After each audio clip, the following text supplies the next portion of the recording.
Tous les indicateurs sont au rouge, hein. C'est des milliers de victimes, c'est des centaines de milliers de déplacés, c'est des acteurs humanitaires des Nations Unies, du Croissant-Rouge tués par dizaines. C'est un blocus total qui s'affirme avec une impossibilité d'avoir accès à de l'eau potable, de la nourriture, avec des hôpitaux pour la moitié qui ne sont plus fonctionnels et qui sont des mouroirs où, comme le disait un de nos médecins encore en contact hier, on opère sans analgésiant, on fait de l'anesthésie, on fait pardon des accouchements ou des amputations sans anesthésie, on meurt du fait des bombardements et on meurt aussi de maladies dont on connaît les traitements, mais pour lesquels on n'a pas de médicaments. Ce qui est odieux, c'est que l'aide elle est présente, massée de manière conséquente côté égyptien, qu'elle ne peut juste pas rentrer et qu'elle ne peut pas être distribuée de manière correcte parce que les bombardements et les conditions de sécurité ne sont pas adéquates. Donc c'est bien gentil de dire, comme le dit M. Biden, qu'il faut que l'aide arrive en masse, mais il faut dénoncer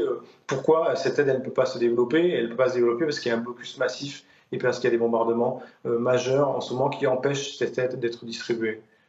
Oui, Jean-François Corti, vous l'avez dit rapidement, vous avez, vous, une équipe sur place. Est-ce que vous avez pu avoir des nouvelles et plus largement, dans quelles conditions de travail difficiles on l'imagine?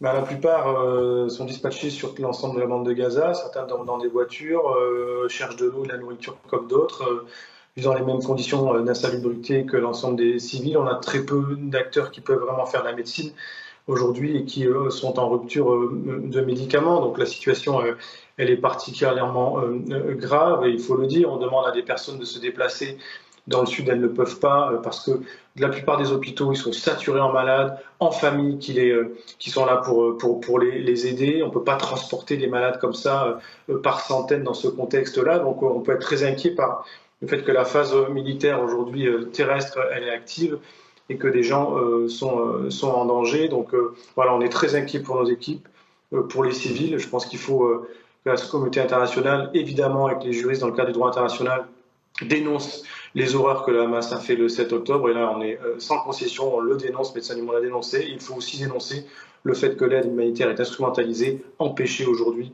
dans Gaza, avec les drames et les mortalités exponentielles qu'on observe aujourd'hui.